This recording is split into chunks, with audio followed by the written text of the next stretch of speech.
You only tend to hear good stories about Post Malone and the way that he treats people, but Post Malone did something wild at a small motel once.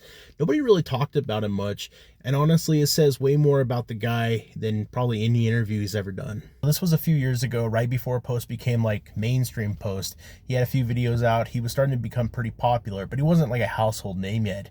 He's staying in this tiny roadside motel while touring. But this young kid working the front desk recognizes Post Malone instantly. He did have some big videos out already. And instead of flipping out, they just start talking. The kid admits that he's trying to learn the guitar and how to play it, but he can't even afford one.